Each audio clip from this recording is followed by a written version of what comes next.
$60 billion تک اگر اپنی ایکسپورٹ کو لے کر جانا ہے تو اس کا مطلب کہ ہر سال آپ کو $5-6 بلین کی گروتھ چاہیے ہوگی، اور یہ جو اصلاحات جن کا بھی آپ نے ذکر کیا ان کو کرے بغیر یہ ممکن نہیں نظر آئے گا.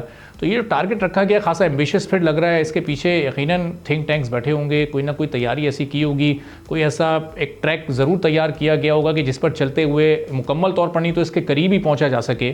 تو یہ امید لگائیں کسی حد تک کہ یہ چاہے $60 بلین تک نہیں تو $45-50 بلین تک شاید پہنچنے کی کوشش کریں، انڈسٹری کے حالات ہمیں کچھ بہتر نظر آئیں آنے والے دنوں میں. دیکھیے، امید آپ بھی لگائیں، امید میں بھی لگاتا ہوں، توقع بھی ہے، لیکن توقع اور آپ سمجھے کہ حکمت عملی میں ایک فرق ہے. توقع لگا کے بیٹھے رہیں، امید لگا کے بیٹھے رہیں، جب تک ایک خاص قسم کی حکمت عملی سامنے نہیں آئے گی جس میں اصلاحاتی اقدامات شامل نہ ہوں اور ان کے نتائج.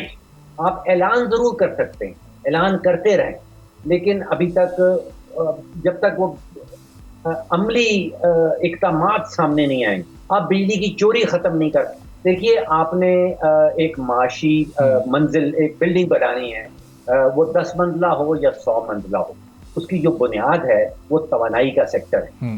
وہ گیس ہے، وہ بجلی ہے، اس کا ریٹ کیا ہے، وہ ملتی کتنی دیر تک ہے، اس کے اوپر ریلائبلٹی کا کیا معاملہ ہے. تو جب تک آپ کی بنیاد مضبوط نہیں ہوگی، جو منصوبے آپ نے بنا رکھے ہیں 10 منزلہ بلڈنگ بنانے کے یا 100 منزلہ بلڈنگ بنانے کے، وہ منصوبے ہی رہ جائیں. سبسکرائب کریں اور بیل دبائیں تاکہ کوئی خبر رہ نہ جائے.